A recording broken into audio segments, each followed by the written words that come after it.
Apa yang Anda bayangkan ketika melihat sajian yang satu ini? Tentu sensasi melumat ceker yang terkadang membuat kita lupa diri sedang berada di tempat umum. Ya, soto ceker. Hidangan yang satu ini memang mampu memberikan magis tersendiri bagi para penikmatnya. Memang lembutnya ceker yang berpadu dengan kuah gurih soto seolah tak mampu ditolak oleh siapapun. Tetapi tahukah Anda, selain nikmat, ceker juga punya mitos yang tak kalah menyeramkan. Bagian dari kaki ayam ini juga bisa berfungsi sebagai media santet. Benarkah demikian? Secret Story mengungkap rahasia di balik cerita. Dalam seminar soto sebagai representasi cita rasa Indonesia, Guru Besar Universitas Gadjah Mada, Profesor Murdiati Garjito menyebutkan ada 75 variasi soto yang tersebar di Indonesia.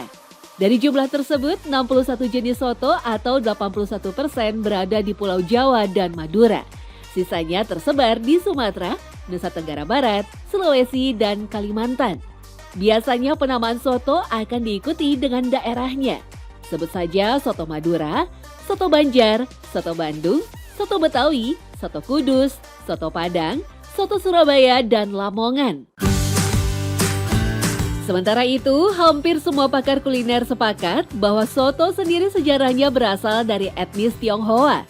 Mengutip Dennis Lombard dalam buku Nusa Jawa Silang Budaya Jaringan Asia, kata soto berasal dari kosakata Tionghoa, Chow Du.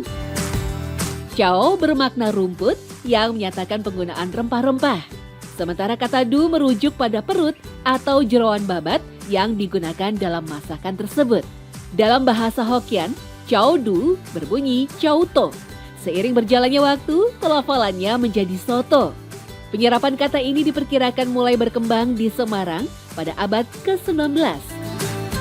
Saat itu, Semarang menjadi tempat permukiman peranakan Tionghoa sehingga dimungkinkan terjadi akulturasi dalam budaya dan masakan. Dalam perkembangannya, soto yang awalnya kuliner Tionghoa perlahan menjadi makanan yang digemari masyarakat. Bahkan kaum pribumi sampai menjajakan soto dengan cara dipikul berkeliling dari rumah ke rumah. Selera mereka melebur dalam soto. Akan tetapi, soto saat itu kurang diminati oleh orang-orang Eropa. Pasalnya, bahan yang digunakan adalah jeroan sapi. Mengutip buku Makanan Hindia Belanda karya C.L. van den Burg, masyarakat pribumi kala itu memang sering membuat kaldu atau soto yang dibuat dari bahan babat sapi. Bagi masyarakat kolonial Belanda, jeroan dianggap sebagai makanan jorok dan tidak higienis. Hal ini jauh dari kebiasaan mereka yang hanya mengkonsumsi potongan daging. Bahkan soto tak masuk dalam daftar buku resep masakan kolonial karena terkesan sebagai makanan kurang bersih.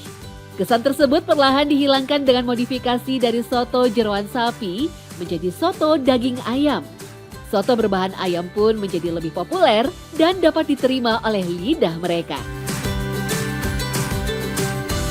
Jadi soto ayam itu kan identik dengan satu, memang ayam banyak ditemuin di mana-mana. Ayam kampung apalagi, dulu kan ayam kampung pakai. Sebagian besar memelihara ayam, kan itu juga banyak ditemuin dan produk yang dihasilkan kan lebih murah dibanding daging. Dan ayam itu kan hampir semua orang suka. Untuk rasa renyah, biasanya soto Jawa Timuran menggunakan kerupuk udang sebagai pendamping. Komoditas olahan udang, termasuk kerupuk, memang menjadi andalan Jawa Timur. Bahkan sejak tahun 1970, kerupuk udang Sidoarjo menjadi primadona ekspor ke negeri Belanda, Belgia, dan Jerman. Dan dari kerupuk udanglah muncul sebuah pelengkap legendaris yang disebut koya. Lahir dari ketidaksengajaan, koya yang berasal dari tumbukan kerupuk udang dan bawang putih goreng ini menimbulkan cita rasa khas gurih yang tak bisa digantikan. Nah, dari kerupuk yang tadinya lebar tadi itu kan pada akhirnya kan banyak yang nggak kemakan, kemudian ada potongan-potongan kerupuk sendiri yang tidak sesuai dengan ukuran. Nah, dari situ kemudian diolahlah itu, ditumbuk menjadi halus, menjadi serbuk, menjadi bagian dari meningkatkan rasa soto itu sendiri. Jadi secara kuahnya kan dia lebih kental, menjadi lebih kental. Kemudian secara taste-nya, rasanya dia lebih gurih gitu karena ada rasa udangnya tadi, kemudian perpaduan sama bahan kerupuknya tadi.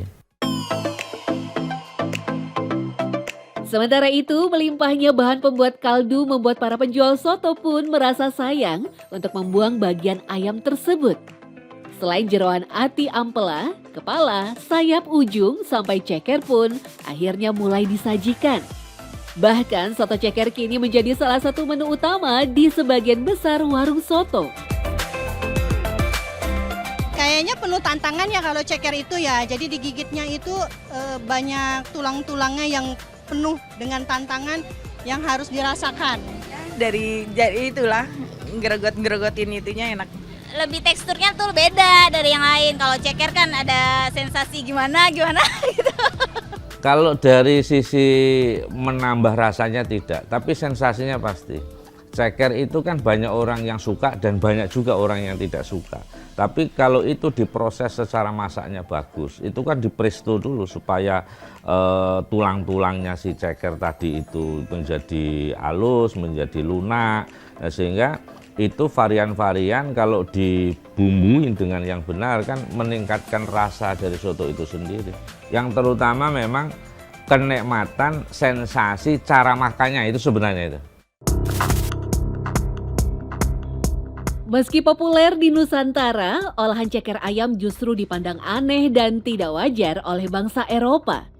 Bahkan menurut fakta sejarah, ceker ayam ternyata pernah digunakan sebagai media kutukan dan sihir pada era Athena kuno di Yunani. Media sihir berupa ceker dipakai untuk menghambat kemampuan fisik dan berpikir orang yang diberi kutukan. Kepercayaan voodoo dari Afrika Barat bahkan masih memanfaatkan ceker ayam sebagai media ilmu hitamnya. Penggunaan ceker ayam sebagai media ilmu hitam juga terdapat di kutukan kuno kota Yunani sejak 2300 tahun yang lalu. Ceker ini biasanya ditanam karena berkaitan dengan sihir melalui media bangkai. Praktek itu bahkan juga ditemukan di tanah air. Ceker ayam juga dijadikan media sihir yang mampu memberikan efek buruk pada tubuh dan kesehatan. Untuk menghilangkan sihir tersebut, buhul atau media santet itu harus dibakar. Terlepas keberadaan ceker ayam yang digunakan untuk pengantar sihir, bagian ayam yang satu ini juga punya manfaat baik untuk kesehatan. Mulai dari meningkatkan sistem imun tubuh, meremajakan kulit, mempercepat penyembuhan luka, sampai mengurangi stres. Kandungan kalsium, protein, hingga kolagen di dalam ceker ayam juga berfungsi memperkuat tulang khususnya pada bayi dan membantu memperkuat otot serta sendinya.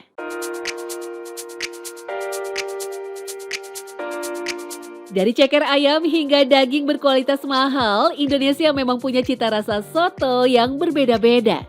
Tidak ada pakem khusus untuk sajian bernama soto ini. Semua istimewa dan punya keunikan masing-masing. Bahkan di setiap mangkuknya tersaji kisah akulturasi budaya, toleransi, dan juga harmoni di dalamnya. Soto menjadi perwujudan nyata dari Nusantara sebagai bejana pelebur masyarakatnya.